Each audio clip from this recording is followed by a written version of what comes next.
es que realmente hay muchas más cosas, entonces nos va a pensar bien algunas que sean las que les interesen más, por ejemplo. Hay alguna referencia a Google Docs porque es una herramienta muy útil y algunos no lo conozcan, pues, pero por ejemplo, pues trabajar con problemas de la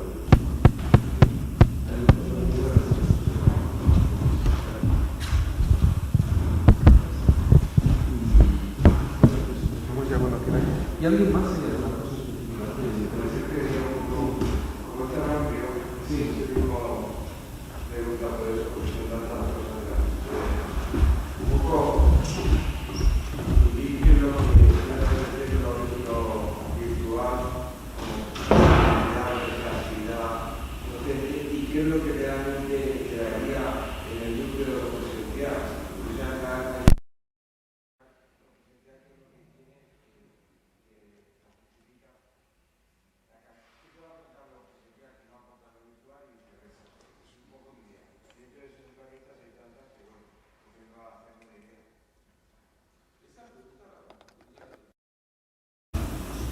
¿Qué es lo que correspondería a lo virtual? ¿Qué es lo que correspondería a lo presencial? Pues, así haría. Bueno, sí, eso se espera. Bien.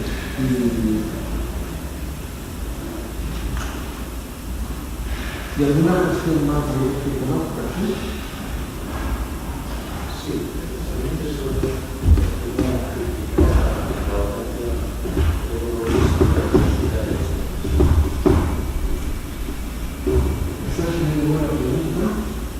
es más solicitado para responderla, porque a veces ahora no hay tantas experiencias controladas sobre el tema, pero es muy buena pregunta porque por lo menos lo que todas las experiencias se va a poner y las redes sociales son una clave en el nuevo diseño de la formación. Así que la consideración de las personas que enseñan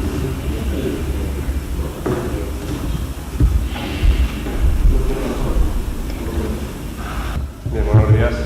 Gracias por asistir a Ciclo Santander en el Paraninfo y hace todo perdido por la hora, pero resulta que han coincidido 3 actos a la vez del Paraninfo y ha habido un pequeño caos de organización y bueno, como siempre hemos tenido que ir solucionando como hemos podido. Menos mal que al final la solución ha sido así.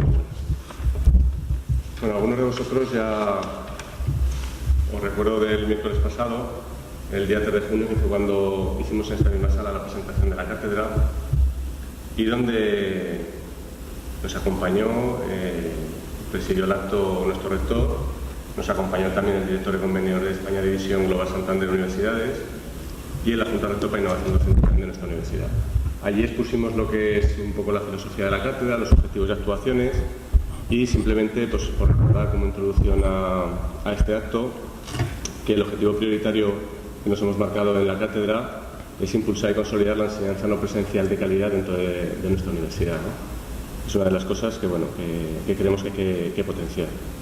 Y dentro de las actuaciones que ya enumeramos allí, comentamos un poquito la realización de un sitio web, un observatorio universitario, el Premio Santander, apoyos a líneas de investigación, proyectos, siempre todo aplicado a lo que es la docencia no presencial en el ámbito universitario. Por dentro de estas actuaciones se enmarca el Ciclo Santander del Paraninfo, el cual inauguramos también el miércoles pasado y cuya estructura está conformada, pues, por seminarios, conferencias y cursos. Y aprovecho aquí en este momento para decir que si puede ser esta semana y si no la semana que viene, vamos a lanzar una convocatoria de cursos de formación para lo que nos queda este mes de junio, julio, seguramente primera quincena y septiembre. Y en cuanto a las conferencias y seminarios o talleres, pues un poco la estructura es lo que vamos a hacer en el día de hoy. Va a estar dividida en 2 partes. En la primera tenemos una conferencia, como ha dicho Antonio, pues más en la parte teórica, y por la tarde un taller o seminario donde se desarrollan esos aspectos de manera más participativa, ¿no? Y activa por parte de los asistentes. Bueno, como ya os he hablado, os habrá presentado, nos ha acompañado hoy don Antonio Bartolomé Pina, de la Universidad de Barcelona, al cual queremos agradecer su presencia hoy aquí. Y también se encuentra con nosotros doña Ana Isabel Ayuda Pinilla, que es directora de área de tecnologías para la docencia en la Juntía al Rector para la Innovación Docente de nuestra universidad, a la cual ahora le cedo la palabra. Muchas gracias. Bien, yo únicamente quería agradecer desde la Juntía al Rector para Innovación Docente al profesor Antonio Bartolomé que nos acompañó y que ya ha aceptado acompañarnos para compartir con nosotros, como ya habéis podido comprobar, ya que estamos en familia, su gran experiencia y sus magníficos conocimientos para mostrarnos cómo podemos hacer un uso más intensivo y rico de las posibilidades de las tecnologías que tenemos y nos brindan en nuestro ámbito docente y académico fundamentalmente. Como el pasado miércoles ya se presentó y nos ha recordado el profesor Alejandre, las actividades de la cátedra se encuadran en las líneas generales de la universidad en estos temas, con una doble perspectiva fundamentalmente. Por un lado, potenciar la calidad de la utilización de las tecnologías y por otro, abrir nuevas líneas y ofertas de formación en ámbitos diferentes. En la actualidad, creo que en la Universidad de Zaragoza tiene ya un elevado nivel en penetración de las tecnologías, haciendo además un uso importante de las herramientas informáticas. Es el momento, pues, de potenciar el uso de estas tecnologías desde una perspectiva de calidad, siendo este uso mucho más rico y más profundo, que permita ponerlas al servicio del estudiante como centro de entornos de aprendizaje, lo que nosotros llamamos entornos ricos de aprendizaje basados en tecnologías y potenciados por nuevas metodologías y materiales. Es importante también en este sentido la tendencia a la internacionalización en las actuaciones que se pretenden en esta cátedra. Ya el pasado miércoles, como decía su director, pudimos analizar en la inauguración de este ciclo algunas posibilidades para orientarnos hacia una internacionalización de la universidad, donde jugaba un papel importante y fundamental la traducción y el posicionamiento en Internet. Trabajando en esta dirección, la Universidad de Zaragoza desea potenciar su oferta de enseñanza no presencial, para lo que un buen marco puede ser esta cátedra. En la actualidad, la presencia en e-learning es escasa, y el camino que se ha recorrido ha sido muchas veces, en muchas ocasiones, gracias al voluntarismo, bien lo sabéis los que estáis aquí, de nuestro profesorado, la ilusión y el empeño de muchos de nuestros docentes. En este momento disponemos de las plataformas y medios de soporte que, por supuesto, vamos a intentar cuidar, mejorar, optimizando los recursos, pero además necesitamos criterios básicos y puntos de reflexión, fundamentalmente, que nos permitan conocer mejor qué se está haciendo en el mundo de las TIC e identificando de este modo buenas prácticas docentes. Estoy segura que hoy aprenderemos mucho en este sentido con el profesor Bartolomé, por lo que creo que lo mejor será que yo ya deje de hablar y le ceda la palabra al director para que presente a nuestro invitado y nos pueda ofrecer su charla. Gracias. Pues sí, sin más dilación, ya que vamos con un poco de retraso, os hemos dejado en este díptico una pequeña información sobre el profesor Bartolomé, que es el director del Laboratorio de Medios Audiovisuales en la Universidad de Barcelona. Tiene una amplia trayectoria, sobre todo dentro del contexto de los objetivos de la cátedra, como os comentaba, y bueno, simplemente os voy a dejar con él, ya sabéis, el título de la conferencia, e-learning 2.0 Universidad, que es el preámbulo del taller que tenemos esta tarde, también sobre las aplicaciones de la web 2.0 en nuestra docencia. Pues sin más, Antonio, cuando quieras. Vamos a sentar. Sí. Bueno, hola a todos, me llamo Antonio, soy profesor, igual que todos, por lo tanto no...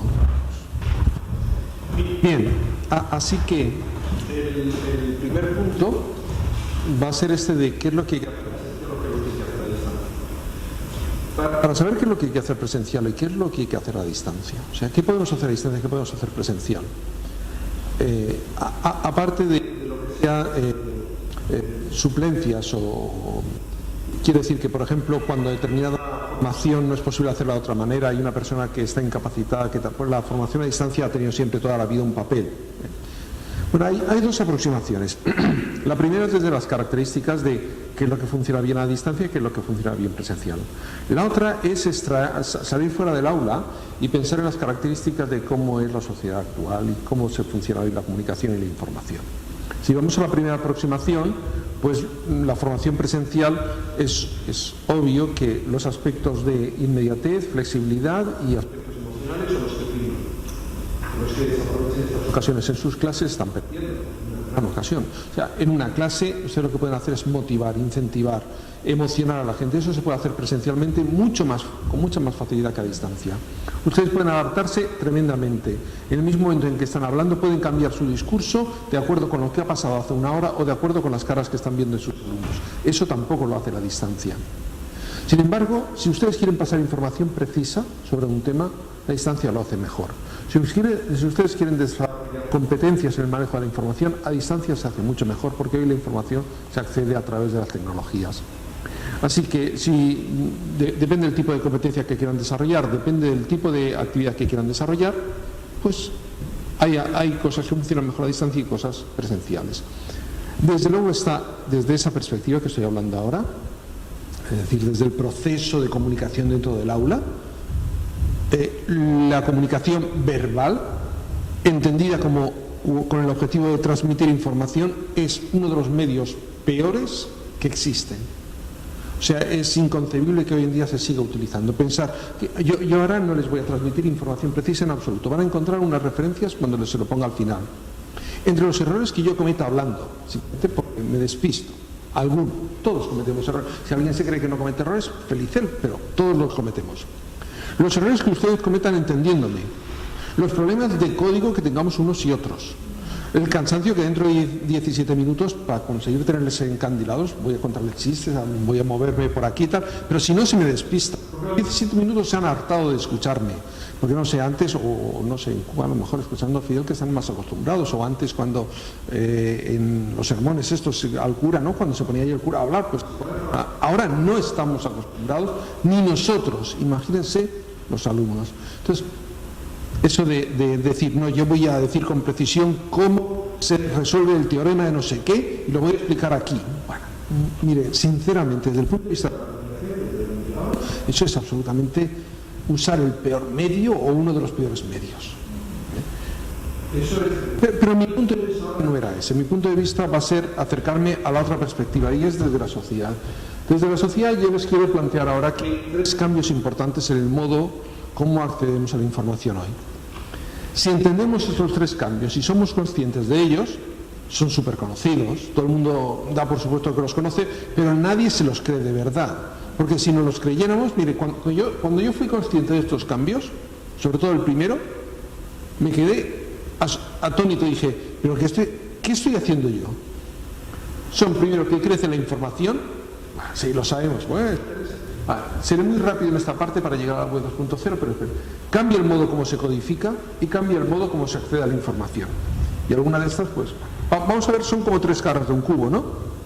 La primera, crece la información. Bueno, como ahora empiezan a distraerse, esta presentación la puedo colocar en internet si quieren, sí. No tomen notas, por favor. Bueno, si quieren tomar notas, tomen notas. Hagan lo que les salga de la nariz. Yo creo que sí, estén. Bien, pues como se me están distrayendo, no se me están distrayendo, pero si me van, no les voy a dejar, así que hago un concurso. Venga. Esta cita es de Nielsen. Nielsen es un famoso experto en usabilidad y corresponde a la tesis doctoral que hizo sobre hipertextos y que publicó el año 90. Y Nielsen dice, la principal razón por la que Vannevar Bush desarrolló su propuesta Memex. Bien, Vannevar Bush fue un ingeniero que en los años, atención a estos datos, ahí no lo pone, pero yo se lo voy a decir, en los años 32 al 45, en el año 32 lo diseña y tal, en el año 45 publica en American Monthly, es una publicación que es, bueno, como la clave, ¿no? La Biblia, el origen, ¿no? Le llaman el abuelo del hipertexto, a Vannevar Bush. Publica su propuesta de Memex. Memex viene de Memory Expander, un expandidor de la memoria. Y entonces era un sistema de fichas, no había ordenadores, fichas digitales, de microfichas y de microfilms que permitían moverse por los artículos. Y eso es básicamente lo que es la web. Bien, él lo escribió el año 32, lo publicó en el año 45. Y Nielsen dice, la principal razón por la que Vannevar Bush desarrolló su propuesta Memex, la que les acabo de explicar muy rápidamente, fue su preocupación por la explosión de información científica que hacía imposible, incluso para los especialistas, estar al día en el desarrollo de una disciplina. Bien, ahora viene el concurso. Yo sortearía un jamón si lo tuviera, pero no lo tengo, así que no lo sorteo, pero hagan el esfuerzo. Aquí hay una cosa que es la más terrorífica, la más asombrosa, la más increíble, la que uno al verla debería echarse a temblar en esa pantalla. ¿Cuál es? Hay quien dice la foto, no es la foto. ¿Qué? ¿Cuál? De la información científica. ¿Cómo? Bien, esto es una cosa que nos debería hacer, pero no es lo peor que hay ahí.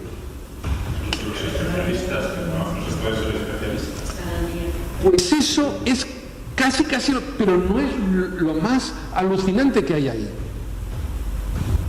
Eso se puede echar a días simplemente.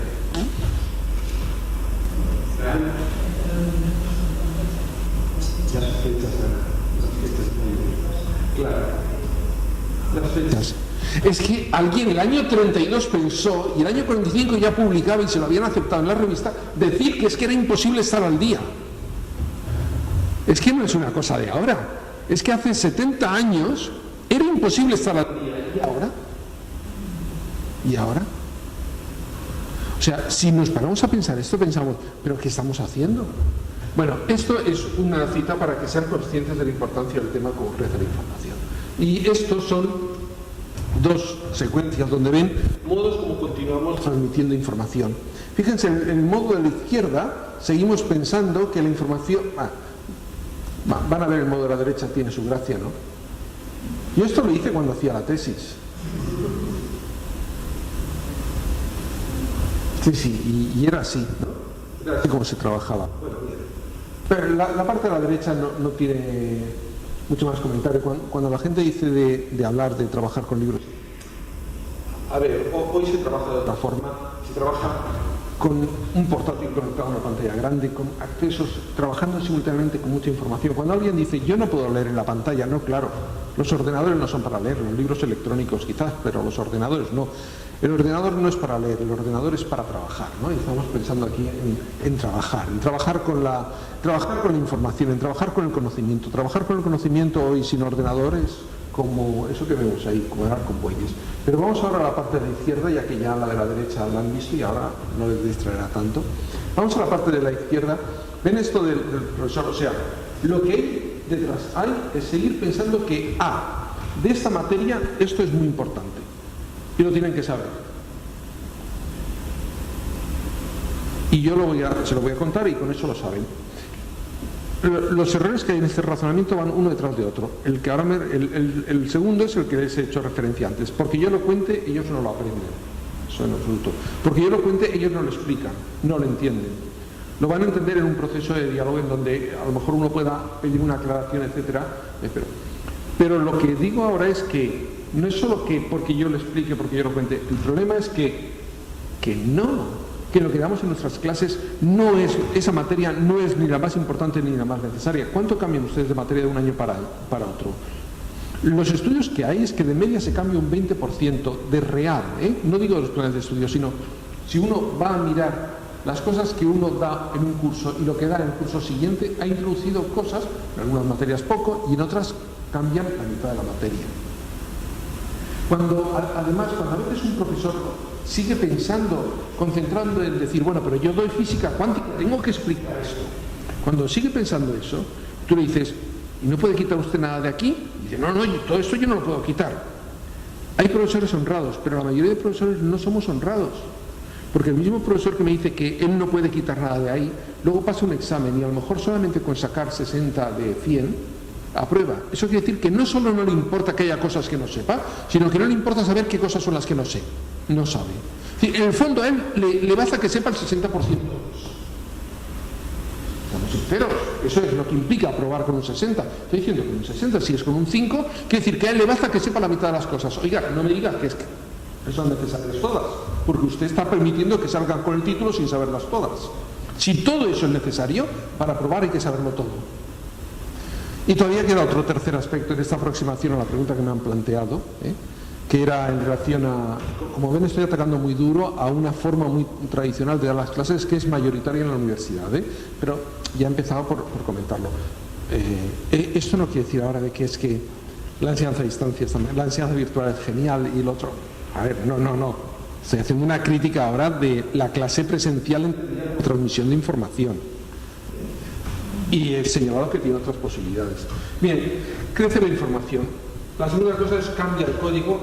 Aunque nos creemos de que esto es que cambia el código, no, hay dos códigos importantes. Uno es el audiovisual y otro es el de los hipertextos y del hipermedia. Bueno, el tema del audiovisual, aquí pongo Umberto Eco. Umberto Eco comenta el que sin el texto escrito hubiera sido difícil llegar al nivel de desarrollo de la ciencia y del conocimiento que tenemos.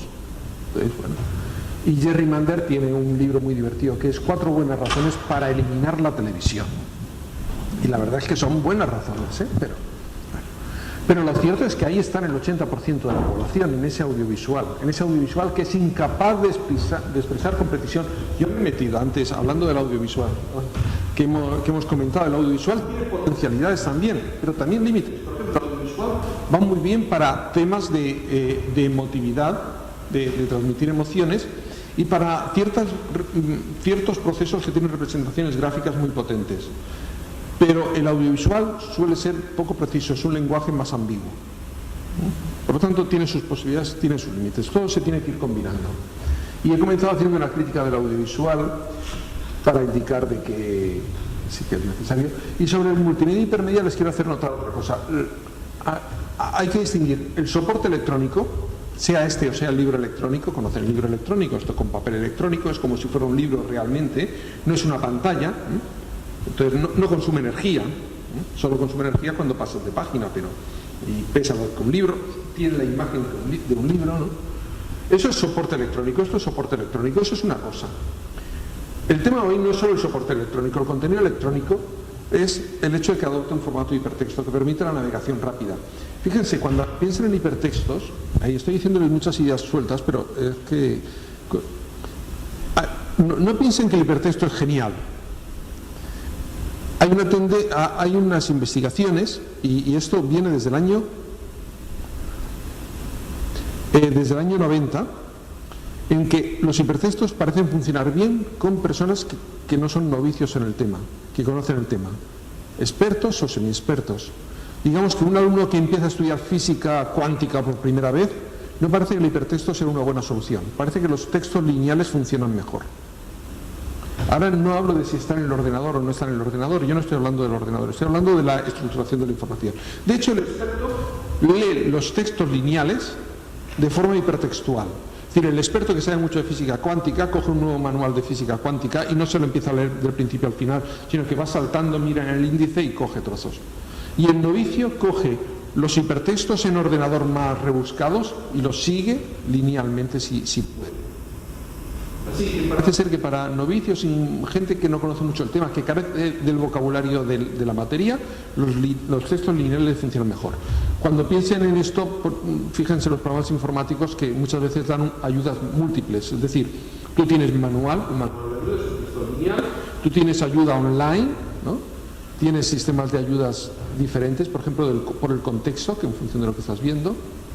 Así que no todo es hipertexto. Respecto a información global es otro punto más, y es cuando nos metemos en lo que han hablado, por ejemplo, de internacionalización, de esto de poner contenidos a contenidos cuando los contenidos ya están en Internet, ¿no? Tenemos que empezar a pensar que la Universidad de Zaragoza no se acaba ni al salir de esta puerta ni al salir de la página web. La Universidad de Zaragoza está en toda la web. Sus alumnos estudian en toda la web y ustedes se forman en toda la web, en todo Internet. La Universidad de Zaragoza hoy en día está en todo Internet, igual que todas las universidades. Es un gran espacio de conocimiento. Y luego, si quieren, me hacen las objeciones porque... Bien, respecto a cambiar el código, sobre lo de los hipertextos, hipermedia, y todo esto, hay una cita, esto lo llaman el síndrome de Frankenstein, y aquí lo cita Postman. Postman es un famoso sociólogo que escribió en los años 70 un libro que se llamaba La educación como actividad crítica. En realidad era revolucionaria, pero era que se ponía crítica, que queda más suave, ¿no? Y bueno, sigue en la brecha el hombre y tal. Entonces este síndrome de Frankenstein es interesante, espero que lo estén leyendo. Los hombres creamos una máquina con un fin, ¿no? Luego la máquina tiene ideas propias, o sea, creamos una máquina para contar personas en un censo. Y después resulta que cambia, y cambia nuestra manera de pensar, nos hace más tontos, tenemos menos memoria, cada vez más ya no importa lo que sabemos, sino si podemos encontrar la información que necesitamos. Ustedes antes tenían, bueno, lo importante es que yo sepa, por ejemplo, mucho de cámaras de fotos para escoger una foto, ya no. Lo importante es que tú sepas cómo puedes saber de cámaras de fotos. Porque puedes encontrar esa información al momento actualizada. Fíjense, llega un momento en que ya es terrorífico, o sea, ya no se trata de que yo sepa o no sepa, porque cuando la necesito la información, la que yo sé ha quedado obsoleta. No es solo eso. Es que ni siquiera es de tenerlo al ordenador, nos echamos ficheros PDF al ordenador, pero luego, aparte de que no los encontramos a veces, pero si los encontramos, resulta que es que tenemos cosas más actualizadas en Internet, una versión más actualizada del fichero, ¿no? Así que de pronto uno dice, bueno, ¿y para qué me guardo yo los ficheros en el ordenador? Cuando los PDFs. Bien. Finalmente cambia el acceso. Esto es el punto. Porque lo de que crece la información se lo creen todos los profesores. Lo de que cambia el código, además hay que reconocer el tema este del audiovisual, de multimedia, tal, también se lo creen. Pero cuando digo que se accede a la información de un modo divertido, yo no digo que hagamos como esos telediarios de alguna emisora rusa, ¿no?, que ponían a una señora ahí quitándose la ropa o algo así, ¿no? Bueno, las rusas lo que ponen que en vez de eso ponen las noticias, vamos a ver dónde tenemos un asesinato, algo sangriento, ¿no? Es lo mismo, o sea, para pasarnos la información lo tienen que hacer de un modo divertido. Pero hay otra característica en el modo como se accede a la información, y es que de un modo, porque lo divertido también existía antes, a veces era divertido escuchar a un predicador, ¿no? Pero ahora de un modo participativo. Los predicadores también han cambiado esto. Ahora los predicadores estos de las iglesias lo hacen participativo. Fíjense, es tan participativo que hay hasta un hecho curiosísimo. Hay unos medios de comunicación absolutamente unidireccionales, por lo tanto antiparticipativos, y no saben lo que hacer para ser participativos. La radio y la televisión. Oye, envíenos un SMS, venga, llámenos por teléfono, vamos a traer aquí estudiantes, los ponemos aquí, venga, que aplaudan, que no aplaudan, por parecer que en la televisión la gente está participando, por parecer que en la radio participa. No dejen de llamarnos. Ahora el sistema de tráfico de Cataluña Información piden que la gente han creado como una red para que la gente telefonee o envíe un correo electrónico y tal, para decir que hay un atasco aquí, ¿no? Y para decirnos hay un atasco en tal carretera, ¿no? Porque funciona mejor que, pero además para que la gente participe. Lo que pasa es que como son catalanes, ¿qué remedio? Ponen un 902, o sea que nos cobran dinero. ¿Quién va a llamar? Pongan un 900. Pero bueno.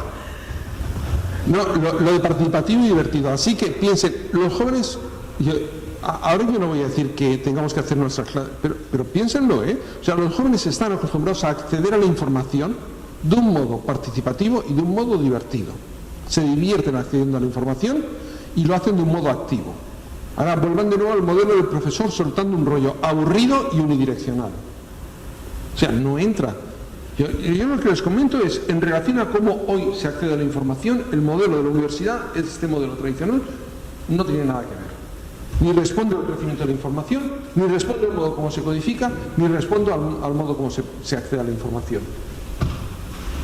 Bueno, consecuencias. La verdad es que esto implica, si lo trasladamos desde una perspectiva educativa, ¿no?, y de una perspectiva comunicativa, a competencias. Estas son competencias que debe adquirir un profesor o un alumno. Son competencias en el acceso a la información. Esto es lo que los alumnos hacen. ¿Saben ustedes? Hace ya 8 años o 10 años me contaron una anécdota de la Politécnica de Cataluña. Los alumnos de cuarto, 8 o 10 años, yo no sé, muchísimos. Bueno, los alumnos de cuarto, de quinto, estaban cabradísimos en informática. Estaban enfadadísimos. Porque resulta que ellos habían estudiado C++. ¿Alguno de ustedes no sabe lo que es C++? Un lenguaje de programación muy potente que se utilizaba para crear aplicaciones informáticas. Pero los alumnos de primero estudiaban Java. Y entonces resultaba de que las empresas estaban contratando a los alumnos de primero que sabían Java y no a los de quinto. Y los de quinto cabreados. La respuesta es, oiga, es que usted no debió aprender C++, usted debía aprender a ser capaz de aprender a programar. Porque si sabe programar C++, aprender a programar Java no es complicado. Es decir, si uno tiene la estructura mental para aprender cómo tiene que realizar una aplicación informática, lo que cambia son una serie de códigos y de reglas. ¿Y cómo aprenden los códigos y las reglas? Hombre, pues las lees. Para eso están. Así que el acceso a la información, el poder saber qué es lo que ahora necesito y cómo lo voy a aprender es fundamental. El aprendizaje autorregulado, esto es más desarrollado el tema específicamente del aprendizaje. No solo acceder a la información, sino el aprendizaje autorregulado en la capacidad del alumno para detectar qué necesidades de formación tiene, dónde encontrar los medios y poder utilizarlos. Y esto es fundamental hoy para la formación continuada. No digo para la universidad, sino para la vida normal, para poder moverse en la vida. El organizar la información, la capacidad de organizar la información. Aquí hay un tema que hablaremos en la web 2.0, que es el tema de la gestión de bases de datos, que es fundamental. Oye, me doy cuenta que me he alargado y voy a ir un poco más rápido. La integración de medios, currículum a la carta, el profesor como tutor. Bueno, ayer me decía Hugo Pardo, es un profesor de Vic, que es conocido por un libro sobre la web 2.0, que igual conocen ustedes, Hugo Pardo Saulinsky. Bueno, pues hablaba del profesor Radar. Pero bueno, es que como no es de educación, yo creo que no usa. Es muy bueno él, pero es tutor, también lo llamo facilitador. Entonces hay gente que se enfada por la palabra facilitador. Da lo mismo. Es el profesor que está más preocupado de ayudar al alumno a que vaya desarrollando su capacidad, las competencias que necesita en la carrera específica y las competencias transversales que necesita en general para su vida. Bueno, y otro es la enseñanza participativa. Y entonces ahora viene, si han entendido todo lo anterior, por eso la pregunta que han planteado sobre la esencia de la distancia me parecía tan relevante. Ahora podemos entender lo de la web 2.0, porque si no se entiende lo anterior, si no nos damos cuenta, si no somos conscientes de todo lo anterior, lo que viene de la web 2.0 es simplemente que utilizamos algunas herramientas, pero las repetimos, repitiendo los mismos planteamientos, y no nos va a servir de mucho. Digamos que estrictamente eso es cambiar todo para no cambiar nada. Y si ustedes utilizan y llevan a la clase con los recursos de la web 2.0, pueden motivar a sus alumnos durante un corto periodo de tiempo. Es el efecto caballo blanco. ¿Conocen el efecto caballo blanco? Una experiencia educativa muy sencilla de realizar, solo necesitan un caballo y en todo caso un recogedor. Y es ustedes van el primer día de clase a clase y entonces llevan un caballo blanco, entran en el aula. Yo les explico la situación aproximada. Es que en el aula hay dos alumnos que están charlando. Otro alumno que está tirando, yo que sé, cosas al techo o haciendo alguna gansada, ¿no? Y otro que está leyendo el periódico. Entonces ustedes entran con el caballo blanco, cruzan la clase sin decir nada y lo atan en un extremo de la clase. En ese momento los que están hablando se callan y se quedan mirando como el caballo, El que está tirando se queda quieto, así, con el brazo a medio camino. El que está leyendo el periódico deja de leer el periódico y mira. Y todos le atienden. Ustedes dicen, no, ya se lo explicaré más adelante, esto es una experiencia científica, es muy importante, van a ser ustedes partícipes de una experiencia de investigación, espero que no les importen, sus datos son privados, todo eso, y ahora vamos a continuar con la clase.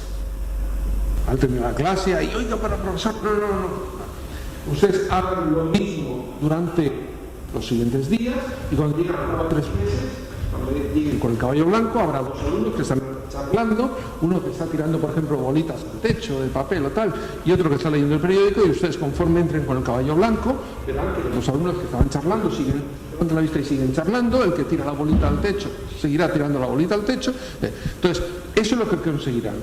Habrán gastado un montón de energía en introducir ordenadores, en poner blogs y lo que quieran, y al cabo de 3 meses se ha acabado la historia. Sí, para 3 meses, no, digo 3 meses, eso no es científico, puede ser un mes, puede ser 3 meses, pero no suele durar ni todo eso. Hay un dato que ustedes igual no saben. En los años 80, y eso lo han repetido después, Kulik y Kulik, que no sé si son primos o hermanos o algo así, pero son Kulik y Kulik, que son dos, hicieron una serie de investigaciones que repitieron después.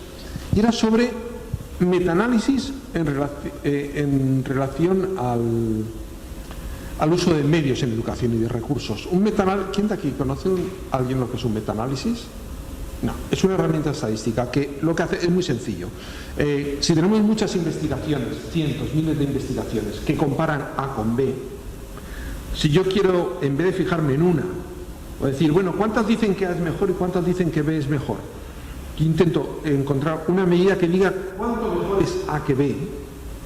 pues tengo que coger la media de todas las investigaciones, de las diferencias, pero como son investigaciones diferentes, lo convierto a puntuaciones Z. Las puntuaciones Z, recuerdo por si alguien no lo sabe, son puntuaciones que van desde menos infinito a más infinito, pero en la curva normal prácticamente entre menos 2 y más 2.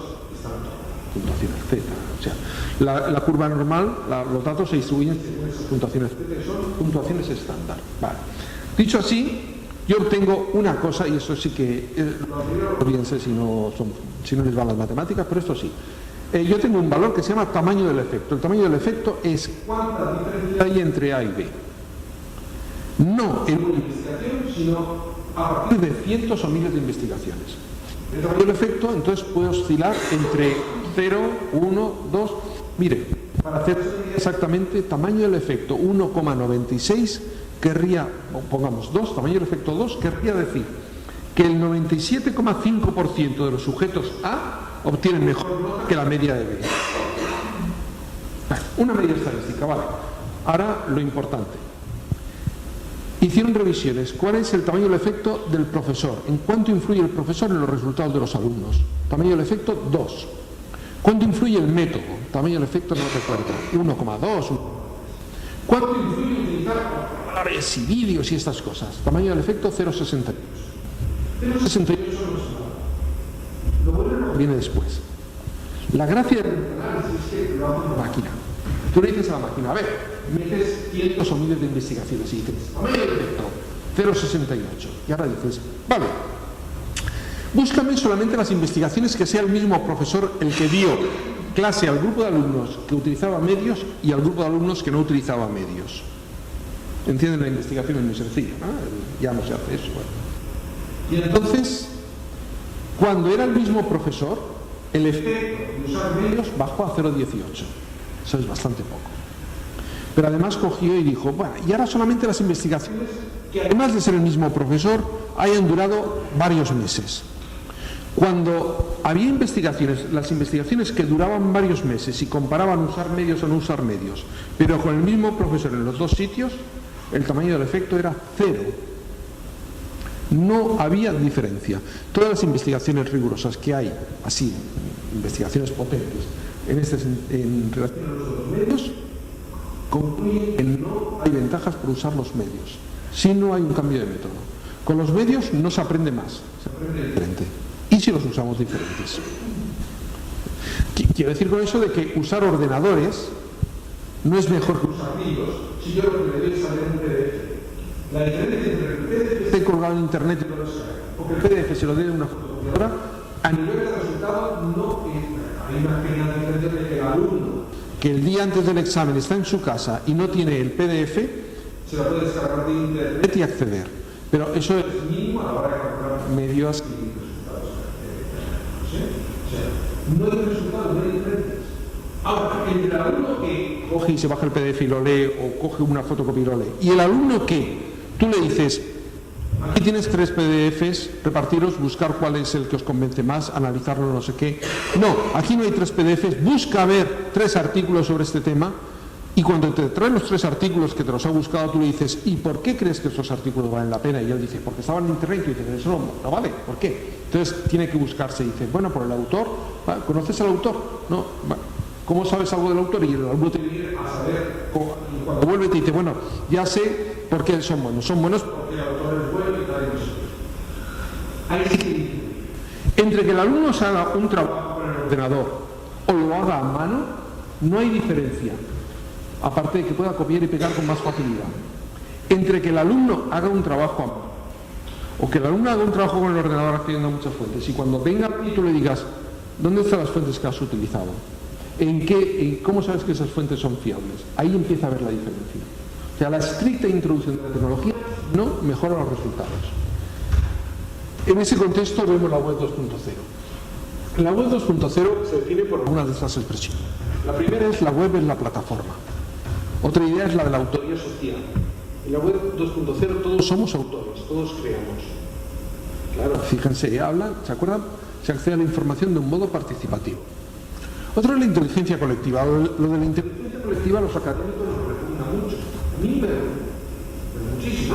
El ejemplo es la Wikipedia. La Wikipedia la gente le tiene un pánico terrible. La Wikipedia, todos los estudios científicos sobre la Wikipedia la muestran tan fiable como las enciclopedias tradicionales. No hay uno solo que haya dado al revés, ¿eh? No hay uno solo.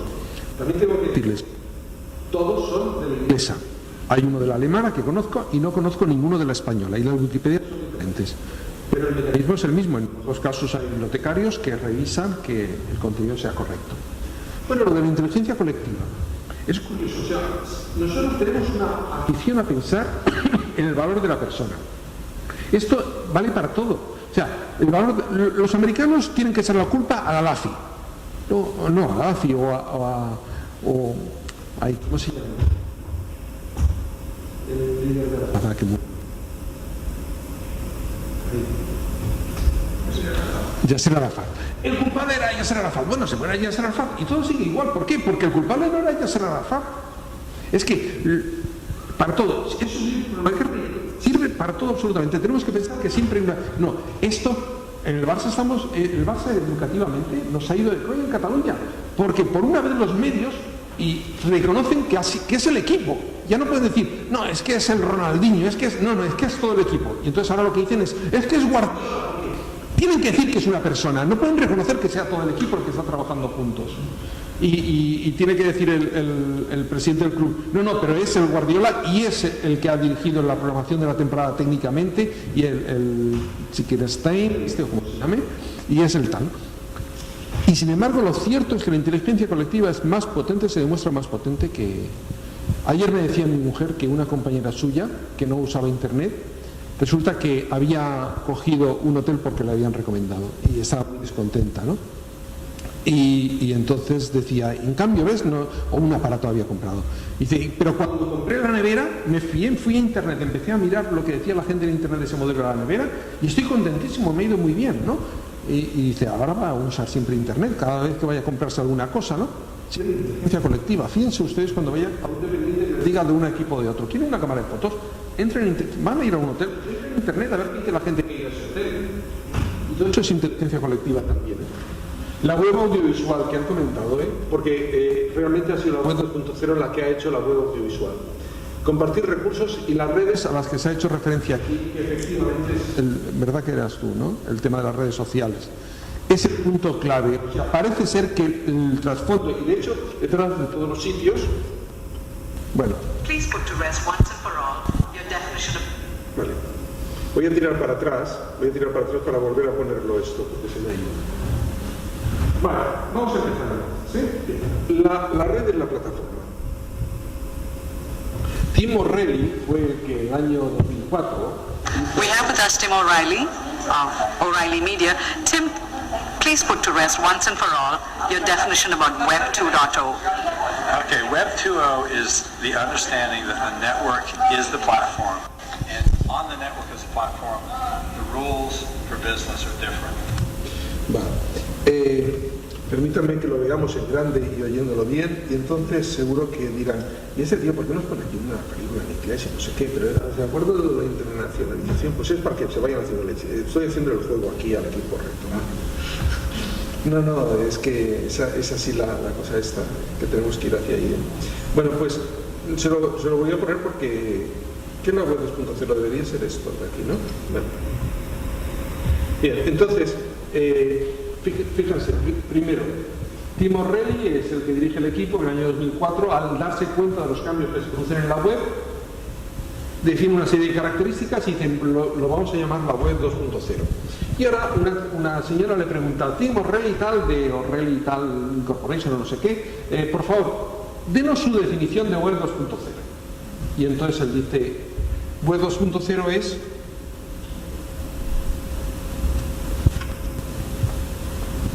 A ver si... We have with us Tim O'Reilly of O'Reilly Media. Tim, please put to rest once and for all your definition about Web 2.0. Okay, Web 2.0 is the understanding that the network is the platform. Vale, aquí ha dicho la palabra clave, es understand that. Perfecto. ¿Lo entienden? La red es la plataforma. Y luego añade, y cuando la red es la plataforma, And on the network as a platform, the rules business are different. Entonces las reglas cambian. Y lo que hace a continuación es añadir un poco más para... And the cardinal rule is this one, users add value. And figuring out how to build databases that get better, the more people use them, is actually... Perdón, ¿di? Sí, sí, pero lo que quería era sacar la primera idea. ¿Sí? Vale, dice que las reglas cambian. Volvamos un momento aquí. Esto debería, no se pone solo, pues entonces no lo he hecho como quería. La red es la plataforma. Eso quiere decir que todas estas redes, ahora no he oído hablar de cloud computing, computar o trabajar con ordenadores en las nubes. Todo está en la red. Por ejemplo, Google Docs. Ustedes conocen lo que es Google Docs, pero no lo conozcan, lo voy a explicar. Es un Office online. ¿Qué hay que hacer? Bueno, yo entro en la web y empiezo a trabajar con... Vamos a entrar en Google Docs, a ver. Sí, bueno, esto es... No lo encuentro, pero yo entro por aquí ahora porque ya lo tenía preparado por si el enlace no funcionaba. Y... Mira, esto es un Office normal, pero en la red. Yo no tengo nada en mi ordenador. La red es la plataforma, solo necesito el navegador. Muy bien, estoy aquí con el navegador y... no crean que es o sea, que es una demostración, ¿no? Esto es el trabajo normal. Aquí tenemos, por ejemplo, esto es un proyecto. Redice, BridgeIT es otro proyecto. Aquí tenemos carpetas de proyectos. Hay cosas de asignaturas. Hay trabajos de alumnos.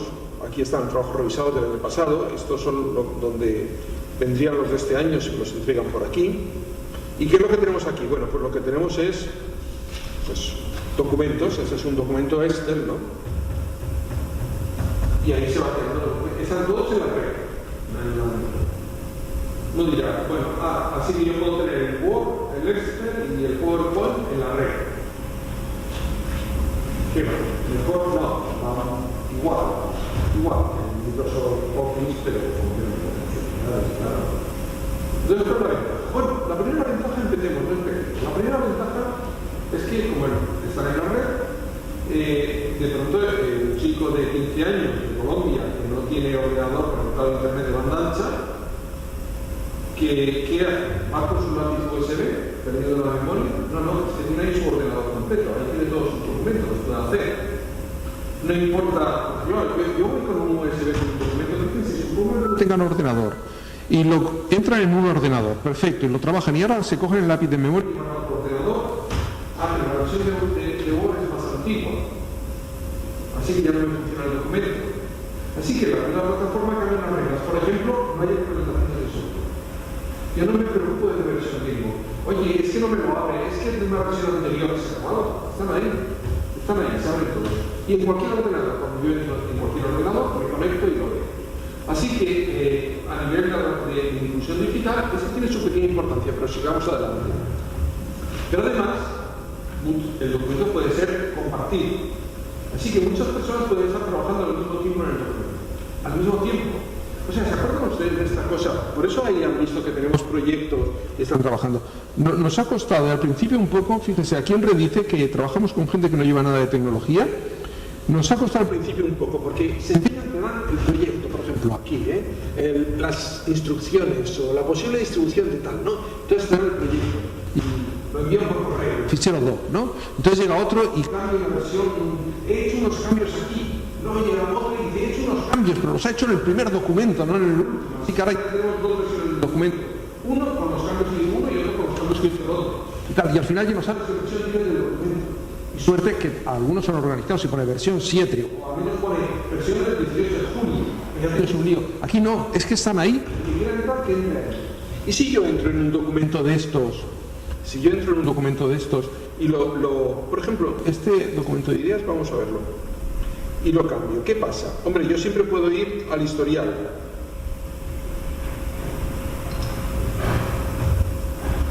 Y entonces puedo ver quién ha hecho la revisión. En este caso es un documento, lo preparé yo y Mariana hizo un par de cambios aquí.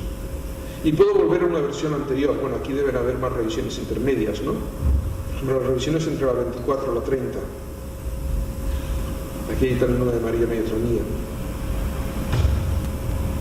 Bien, y hay más cosas que se pueden publicar. En Bolivia me decía un alumno, una alumna de magisterio, es que el profesor nos hace entregar los trabajos en papel. Y claro, les cuesta mucho el papel. Pero además luego para enviar las correcciones. No, es que los alumnos hacen los trabajos en Google Docs y simplemente comparten con el profesor puede añadir el trabajo cuando quiera y lo corrige. Puede poner correcciones normales, puede poner notas, por ejemplo, también, que queda muy bien, pues la bolita esa amarilla, ¿no? Y hace rotaciones. Le dice, yo lo corregí. Es más, ¿verdad que estamos hablando de formación continua y mejorar? Ahora es donde se produce el cambio. Ahora es cuando sí que hay mejores resultados. Es que el profesor no se limita a corregir y ya está, tienes un 7. El profesor se lo corrige y te ya te lo he corregido. No he enviado nada, el alumno de internet, el profesor ha entrado en el documento, no ha tenido que recibir nada, simplemente ha abierto un Word Doc si estaba en el documento de ese alumno.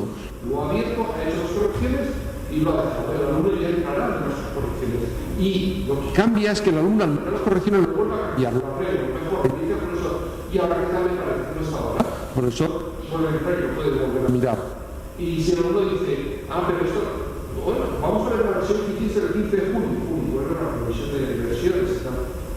Hay otros temas, el hecho de que desde luego esto se publica inmediatamente, queda publicado al momento. Hay algunos recursos que les gustará seguramente. Por ejemplo, hemos visto documentos Word, pero si ustedes cogieran un documento, lo podemos hacer esta tarde, un documento de PowerPoint, se abre un documento de PowerPoint, lo que pueden hacer es, si lo comparten, los compañeros, o sea, los alumnos pueden ver el documento de PowerPoint, pero ustedes pueden hacer también que al tiempo que usted pasa de diapositiva, ellos vean que pasa de diapositivas, es decir, que usted controla la presentación. ¿Sabes? Sería como pasar las diapositivas, pero en vez de pasar en una pantalla, ustedes tenían su ordenador y estarían viendo las diapositivas conforme llevamos en clase. Si le añadimos un recurso de vídeo para que me vayan viendo cómo hablo, acabo de tener por medios totalmente gratuitos y libres una clase a distancia. Una clase a distancia de ese tipo tradicional. Por lo tanto, volvamos al tema de la presentación. Aquí ha habido algo lamentable, pero... no, está aquí, es que no lo veía. Vale, muy bien. La web es la plataforma. A esto les va a gustar, porque me han dicho lo del vídeo, así que vamos a jugar un poco con lo de Ustream. Miren, esto es que es una cosa de vídeo. Ustedes conocen lo del vídeo por YouTube. Bueno, como verán esta tarde les pasaré muchas direcciones. Hay muchos sitios muy interesantes. YouTube va a cerrar un poco como Microsoft, ¿verdad? De todo lo que lo come. Y entonces esto ya lo he incorporado a YouTube, pero verán los sitios que he incorporado primero recursos como por ejemplo al colocar los vídeos la opción de poder poner comentarios, enlaces dentro del vídeo. Pero lo veremos esta tarde. Creo que vamos a ver una cosa más divertida y graciosa. Les va a gustar, miren. Yo abro aquí un lugar, bueno, primero voy a abrir, porque lo voy a necesitar después, un programita que hicieron unos estudiantes de ingeniería finlandeses. Y aquí pues voy a abrir también el programita en cuestión, lo cual quiere decir que primero aquí necesito abrir el Bluetooth, porque lo tengo desactivado para que no se me vaya a pedir un segundo, ¿no? Vale, ya tengo activado el Bluetooth y el paso siguiente va a ser abro móvil, es una aplicación que comunica el móvil con el ordenador, ya lo tengo abierto. Muy bien, pues ahora veamos una característica de la web 2.0 es que son entornos en general gratuitos o gratuitos a un nivel, porque eso es un aspecto que no he comentado, el nuevo modelo de negocio, y entro en Ustream. Lo que les voy a mostrar a continuación es algo que hasta hace 3 años era prácticamente imposible de hacer, porque para hacerlo necesitamos un servidor propio. Quiere decir que si ustedes tienen un vídeo fijo en internet y lo colocan en cualquier ordenador de internet les va a servir. Bien, entro aquí, lo único que tengo que hacer es decir login, entro en la cuenta,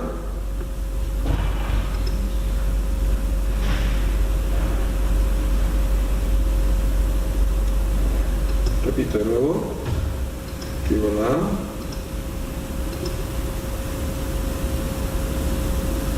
Muy bien, ahora hago Broadcast Now.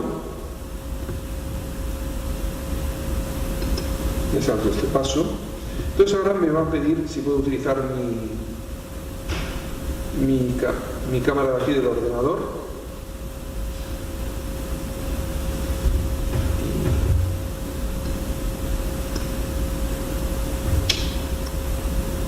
Transfiriendo datos. Si tarda mucho, lo dejaremos, ¿eh? Vale, muy bien. Digo permitir. Bueno, y ahora me ven ahí, ¿verdad? Bien, la gracia que tiene también es, aparte de que en este momento voy a empezar a estar broadcast. En este momento lo que estoy emitiendo es que está recibiendo en todo el mundo. Bueno, de hecho, si yo abro, ahora verán en el curso, los cursos que doy, pues la parte de tutorías,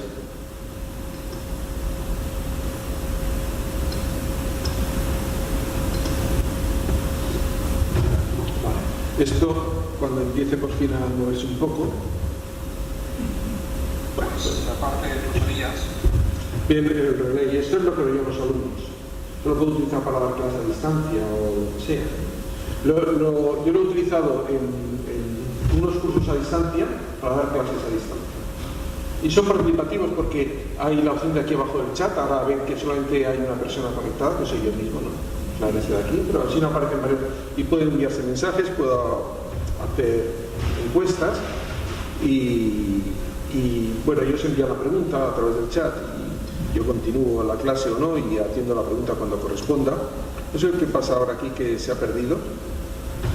Volvamos un momentito al emisor de vídeo, que es este. No, lo que les quería mostrar es la posibilidad que tengo ahora. Ninguna en absoluto, no tengo ninguna posibilidad, como puede verse. Ah, claro. Un momento, cierro aquí porque no me he conectado.